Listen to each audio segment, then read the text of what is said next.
welcome to The Sinner and the Saint. I'm Melissa Bell. And I'm Allison Kane. It has been forever.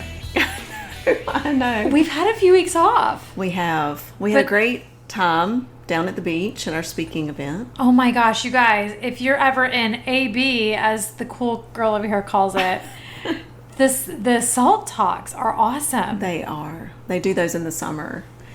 Also, fabulous restaurants down there. We were very spoiled. It was so lovely, and we just kept saying, look at how much God loves us. Yeah, such a great group of women and people down there. Anyway, we enjoyed it. So if you are from Salt Talks and listening today, we're glad you're joining us. Yeah, we're glad to meet you. And good news, my son survived his first week of overnight camp.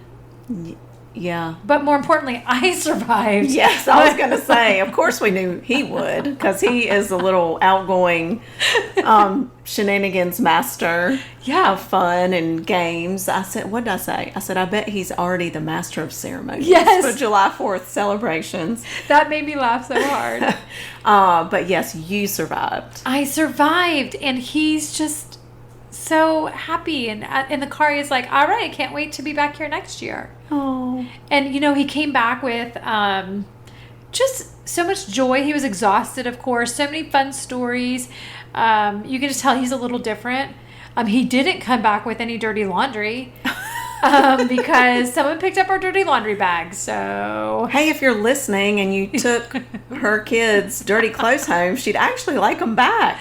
But please wash them because they have to stink by now. Yeah, for sure. Absolutely. That would be a blessing. Yeah. Returned camp clothes fully washed. Yeah. Well, speaking of that, especially as a parent, sometimes I think we just keep our fist clenched so tight when it comes to our kids that we forget that part of it is the roots and the other is the wings, and we have to unclench those fists and give them a little more leverage, a little more rope, right, as they grow. Yeah. To experience new things. But it can be hard and it can be scary for us because it requires a lot of trust, and not even just trust in our kids, but trust in God and trust in other people, and that and other people intentionality. thing is, yes. Like you and Matt are so good at being intentional with giving your kids more responsibility and more leeway as they get older. It's really hard. Yeah, but you're very intentional about it. I didn't even know that. I was like, I just kind of like see what pops up, and then we figured out. But you guys plan ahead and stuff. Oh gosh, I mean, I think, I don't know. It's probably from reading a lot of books, having some incredible couples in our lives who have gone before us and been our marriage and parent mentors. And now I had lunch with one yesterday, actually, and I was telling her what a blessing it is now to be able to share her wisdom, not only that we have put into use in our parenting and marriage, but to share hers with other people now that come to us. And that ripple effect, it just keeps on going. Yes. And that's what it's all about, right? That's why a Christian community is so important. But I did hear this incredible Christian author once. No idea who it was. No idea what the book was. But he talked about so when your kids are born, you imagine you have all this, like this wall around them for protection because they are completely unable and incapable of taking care of anything for themselves. But with each year of life, that wall around them needs to come down every single year. And by the time it's like their last year of high school, and they're about to be 18, those walls should be completely removed. Right. Because if you're slowly and gradually giving them that independence under your care, then they're learning along the way in a safe environment. And that image, I love a good illustration. But today, I wanted to talk about the antidote for clenched fist. For clinging tightly to our lives and what we love and what we want to control versus living with our arms wide open, ready for God to step in and redirect us.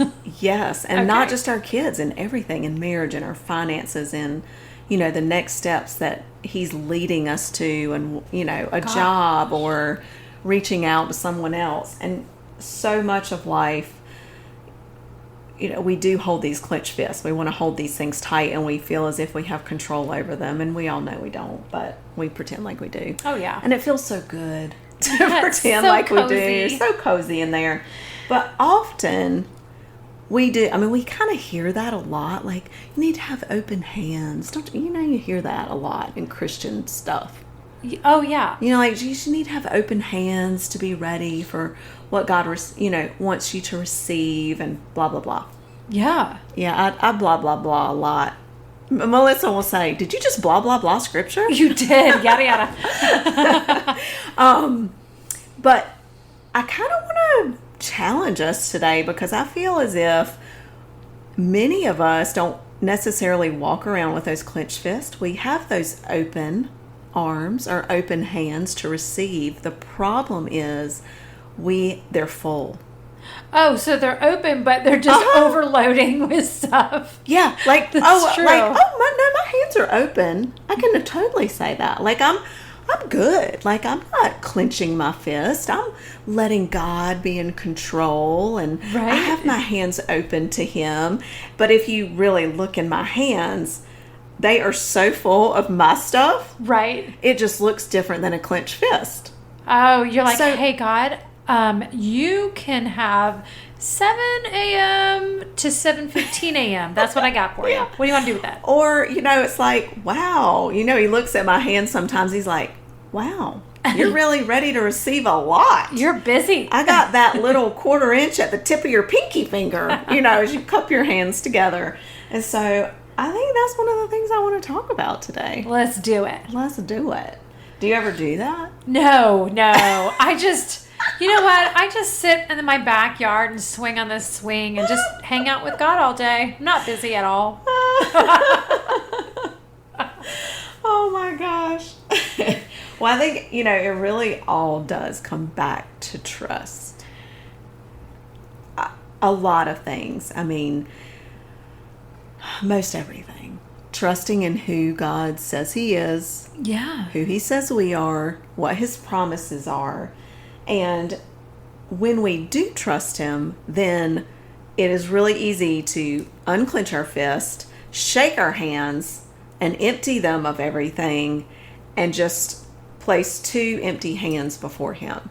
But think about that. That's really vulnerable. It is, and it's reminding me of a prayer that I prayed a long time ago. And it was, God, if there's anything that's not supposed to be in my life, take it away. Such a good prayer, but terrifying. It's terrifying. Terrifying. I mean, I don't even know if I got all the words out the first day. Oh. But it's just was continuing to pray like, God, what is it that shouldn't be in my life? And let me tell you, you ask that question, He's going to let you know. And if you say, oh, He didn't answer, you weren't listening. Because Right. I'm woken up often with things that I need to adjust or remove. It's a really challenging topic and thing to face, because so often we have taken something on ourselves, and maybe originally God did give it to us for a time, but we haven't let go of it when He's asked us to. It could be either. But we're holding on too long, or we've taken it on when we shouldn't, and we have so much of our identity wrapped up in that. Yeah. Or our friends, or our status, as who we are as a person or a parent or a whatever community member. All of that is so we get so wrapped up in it that it's kind of tangled, and we don't really want to untangle the knot and release it. Yeah, I mean, I can, off the top of my head, think of quite a few occasions where I know it was time for me to step away from something, but I just was so tied into that identity.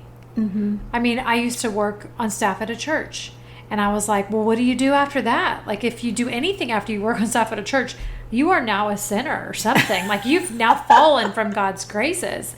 And then I left that, figured that out, and then I was working for a women's ministry at a church.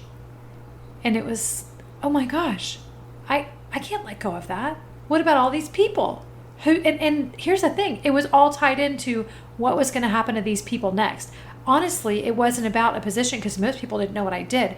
But it was like, what about all these people? And God's like, well, don't you think I already figured that out? Right. By the way. Don't you think I got this? Trust me, I'm in control. Yes. Well, there are a few things that I think we can focus on to overcome this open and emptying hands. We need to really, first of all, you have to sit down and evaluate, consider, and acknowledge what you're holding on to. And even if you're not holding on to it tightly, what is in the palm of your hand? What are the things that are sitting in your hands? And writing all those down. Creating a list. And you're not just gonna be able to, and you tell me if you think I'm wrong. I don't think you can just sit down and write those out like in 5 minutes. Because I believe that there are many things that are sitting there that have been sitting there for a while that we forget that we're holding on to them. Can you just give some examples? Because I'm not there yet. Okay. I want to be there, but I'm not there. Well, like the things that are obvious may be a committee or, you're in charge of something or you volunteer at a certain thing or a certain job or whatever. Like those are things I love saying no to. Right. Yeah. But those are the things that seem really obvious. Right. And then there's some things that we can't take away, right? Like marriage and parenting, like those things can't go away. Those should always be there. But then there are all these other things that seem obvious. But then there are others that we have taken on, like I feel guilty if I'm not helping so-and-so do this, or if I'm not showing up, or if I don't go to this event and volunteer for that, then it's not something God's called you to, but it's something you do anyway because you feel guilty or just that you should, or because it's what you're supposed to do or what someone expects of you. So it's more expectation. It's your driving force. Mm-hmm. That's where I was going. That's where, like, when you were talking, I was thinking, so what is a driving force behind me doing all these things? Yes. Am I showing up because I want people to see me? Probably not. Am I showing up because I need to feel important? Maybe. Am I showing up because that's the only way I feel like I bring worth to a situation? That's my thing. Gotcha. I have to earn my keep all the time. But not in a way... No, it isn't a way. It's in a, I have to earn my keep to be here because I don't belong here. Right. That is something that you always say, that you feel as if you don't belong in situations. Yeah. You always belong. So I feel like I have to prove it. Right. Yes. And interesting. I think we're all like that in some ways. I have been overcoming that for years, where you have to prove, you're working to make yourself valuable instead of just understanding and believing and trusting that you already are. Because you are a child of God, period. Stop. End of sentence. End of statement. End of paragraph. Yes. Yes. Yeah. Well, so there's this Henry Nouwen quote. I don't know. Let's just throw this out there before we go on to the next thing. But I do want to say we should take those things, which does take that list of items and responsibilities and things that I think takes more than 5 minutes. I think it takes like many hours, and it may take a week. But then we have to place that before God and go to Him in prayer about that. But Henry Nouwen says, only prayer allows us to hear another voice, to respond to the larger possibilities, to find a way out of our need to control and order. Then the questions that seem to share our identity will not matter so much. Who says good things about me? Who doesn't? Who is my friend, my enemy? How many people like me? As we make God the center of our lives, our sense of who we are will depend less on what others think or say about us. That's true. It's so true. And I think that's what this all comes down to, right? This holding on of things, this the things that are sitting in our hands and that we take on that God hasn't called us to, it's about, I want people to say good things about me. Who isn't saying good things about me? How can I change that? Who's my friend? Who's my enemy? How many people like me? What is she doing that I'm not doing that I should do? Right? And those are the wrong questions. But when we're sitting before God with our hands open, showing him all the things, not hiding anything in those clenched fists, but sitting there with open hands, he sees everything, and we're honest about it, and we have a conversation with him about it, that is when he's like, oh, thanks for inviting me into the center of this. Welcome. Hey. Yay. Now, what we can do is we're not going to worry so much about what other people say, because now you've invited me in and you're just going to be sitting with me. And that's what our focus will be. So I love a quote that I saw one time, and there's one word in it that bothers me a little bit, but it's, I perform for an audience of one. So God doesn't ask for a performance, but the gist of it is, I'm living this life for God. Yes.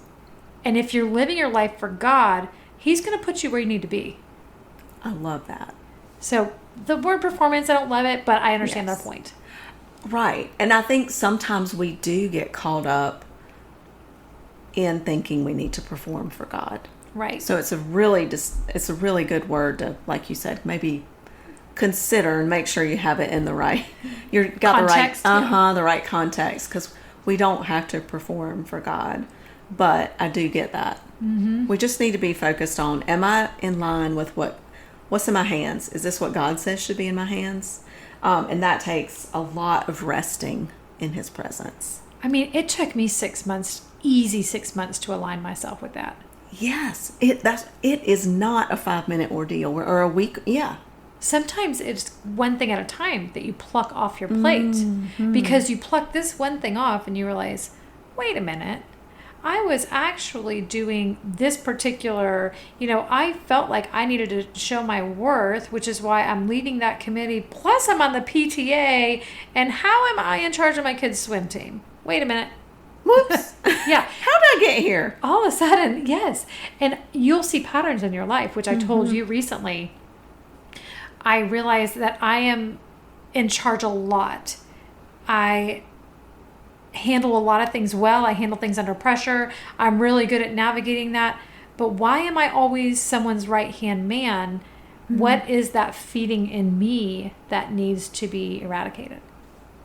That is a great way to look at it. I don't have an answer yet. To be continued. Yes. TBD. Because everybody's different. But I think what you say about that 6-month period is so important. Like, this isn't something that you're going to be able to listen to this podcast, go work it out, start fresh, get it all done. There are so many things that we have forgotten, as we said before, that we believe we're in charge of or feel guilty about, or there's an expectation for. And so I really think I started a list one time and I kept it in my office. Now that I'm a journaler. Yeah, girl. What? I also turned 50 while we took a break. She did turn 50. She's the most beautiful 50. I mean, seriously. I was going to say in my 50 years, but then now, anyway, that reminded me of my birthday. Has been 50 Sidebar. years. But I kept that list, and every time something come up, I would get the list out and I would write it down, because it's just not, we don't realize it. And if you make that list, when an opportunity comes, you can look at the list and compare it and say, is this particular thing, the reason why I'm saying yes to this or taking this on, is it because it's falling in line with these? Because it's sneaky, right? So sneaky. And then when you're keeping that list and you keep it ongoing, after a certain amount of time, you look at it and, like you said, you see these patterns, where, I have all these things that I do because I am unable to say no to people. Why am I a people pleaser? Why do I feel like I cannot tell the truth and be myself and say, no, I'm sorry, I can't do that? Or why do I feel like I'm never the one who should be in charge, but I'm always the right-hand person? We see these patterns in our lives that we're able to take before God. And, again, bringing him into the center of our lives when we recognize those things, letting him evaluate us Right. in conversation, not worrying about what other people say. That creates trust because he's so gentle in how he reveals things to us. He says it a lot nicer to you than I would. Yeah, me too. You know what? And he's a love lot about more that. patient. You know, I do think that often our strengths are highlighted in the things that we cling to. Mm-hmm. But God has designed you with those strengths to operate for Him. Yes. Right? Yes. And so the enemy's like, oh, yeah, she's good at that. Let me put 17 distractions so she never actually gets to use that for God and His kingdom. Oh, yes, because he's not creative, and sometimes he does take the good things. He'll use your good stuff. He uses the good and the scary and the bad. Yeah. Absolutely. That's such a great point. So y'all have a lot of things to think about this week. Me too. Thanks for Yeah, that. I know. Woo, put I'm that getting on ready to my- go on vacation. Now I got to make a list. Dang. Dang, add that page to your journal. Well, we hope that this has been a little helpful. Next week, we're going to talk about the antidote to fear, because really, fear is what helps us clench those fists, or not helps us, creates clenched fists, and also keeps our hands full when we're not trusting God. Yep. So, until next week, thanks for joining us on The Sinner and the Saint.